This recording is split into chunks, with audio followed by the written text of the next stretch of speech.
ঈদকে সামনে রেখে ঘরে ফেরার প্রস্তুতি নিচ্ছে মানুষ। সড়ক মহাসড়কে চাপ বাড়ছে। এই চাপ সামলাতে কতটা প্রস্তুত মহাসড়ক জানিয়েছেন আমাদের প্রতিনিধিরা। বিস্তারিত দেখুন ডেস্ক রিপোর্টে। মহাসড়কে বাড়ছে ব্যস্ততা।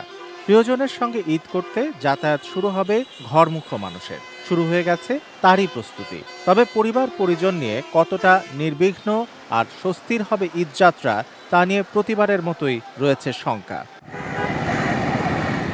দুর্ভোগের এক নাম ঢাকা বরিশাল মহাসড়ক। ভাঙা থেকে কুয়াকাটা পর্যন্ত গুরুত্বপূর্ণ সড়কটি 4 লেন করার কাজ এখনো শেষ হয়নি।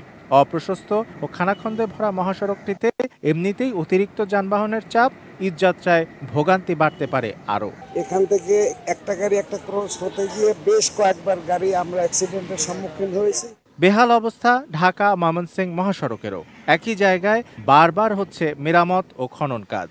এতে সরকারি অর্থ অপচয়ের পাশাপাশি বাড়ছে যাত্রীদের দুর্ভোগ।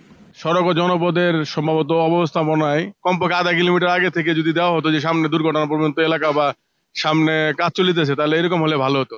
ঢাকা রংপুর মহাসড়কের বগুড়ার ঠ্যাঙ্গামারা এলাকার ভবনগুলো অপসারণ করতে না পারায় এখনো অপ্রশস্ত মহাসড়ক, ফলে নিত্য যানজট এবং দুর্ঘটনা ঘটছে। ঈদে এই মহাসড়ক কতটা নিরাপদ হবে সেটাই উত্তরবঙ্গের মানুষের প্রশ্ন। সবচেয়ে ঠ্যাঙ্গামারার ওখানে বেশি প্রোগ্রাম সমস্যা দেখা দিচ্ছে। ঠাকুরগাঁওয়ের মহাসড়কের বিভিন্ন জায়গায় উঁচু নিচু পিচ ঢালাই, এতে করে প্রায়ই নিয়ন্ত্রণ হারাচ্ছে গাড়ি, ঘটছে দুর্ঘটনা। রাস্তা খুবই চিকন, মহাসড়ক আরো প্রশস্ত লাগে। ঢাকা চট্টগ্রাম মহাসড়কের কুমিল্লা অংশ এবং ঢাকা সিলেট ও কুমিল্লা সিলেট মহাসড়কের ব্রাহ্মণবাড়িয়া অংশে দীর্ঘদিন ধরে নির্মাণ কাজ চলায় নিত্যদিনের ভোগান্তি।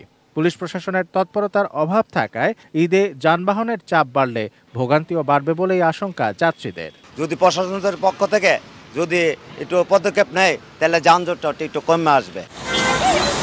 Shamsul Arefin, desk report, ATN news.